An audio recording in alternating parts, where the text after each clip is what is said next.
Morning Joe has had quite the day. First, a Democrat congressman from New York leaves Joe and Mika stunned as he destroys Biden and the Democrat Party for their idiotic, woke, virtue-signaling policies that caused the Democrats to get destroyed in the election. This guy drops nuke after nuke on Biden and the Democrats, and Joe and Mika are speechless. And then they invite some Democrat podcasters onto the show, and they proceed to lay into Biden, Kamala, and the Democrats. As always, like the video and subscribe to the channel, but where I want to start with this video is the Democrat congressman calling out Democrats for being horrendously out of touch and failing to understand the absolute basics of what people expect from their government. Watch. Well, look, for me, the Democratic Party should have a simple mission, which is to lower costs, lower crime rates, make government work for the people rather than for the interest groups.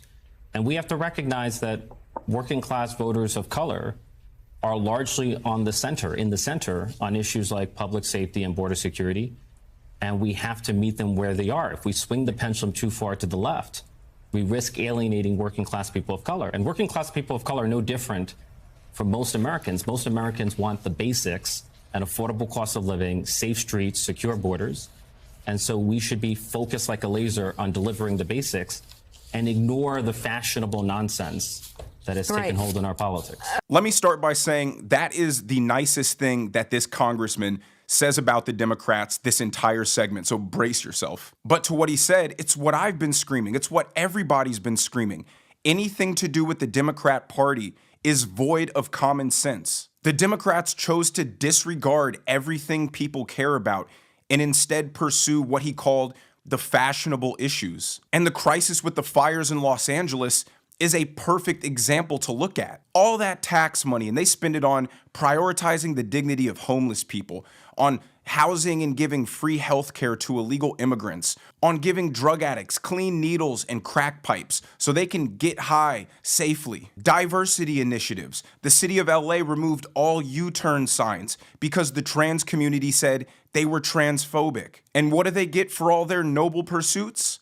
A fire department that doesn't work. Democrat policies were, oh, no human should be illegal, let's just open the borders. You know what would make crime-ridden communities feel more safe? If we removed all the cops from there, because the police are the real problem. Oh, we should let our kids play around with their gender and inject themselves with puberty blockers and hormones and get irreversible surgeries, because we want our kids to be happy. Now, this is where he directly blames Joe Biden and his ridiculously out-of-touch policies for the Democrats' horrendous loss. When you say swing too far to the left, what do you mean specifically?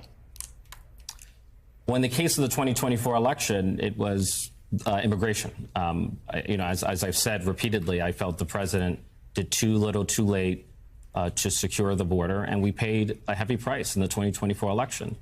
For me, both inflation and immigration were the leading causes of Democratic defeat in 2024. And in the case of immigration, I felt like the Biden administration did make fatal miscalculations that cost us the election. But let Kamala Harris tell it, there's nothing she would have done differently. And they're surprised that when people heard that, they said, oh God, these people just ruined my life the past 4 years. And now their candidate is saying, we're not going to do anything differently. Till his last day in office, Joe Biden was adamant that he had done such wonderful things for the country. If the rest of the party was talking like this guy, they might have had a better chance.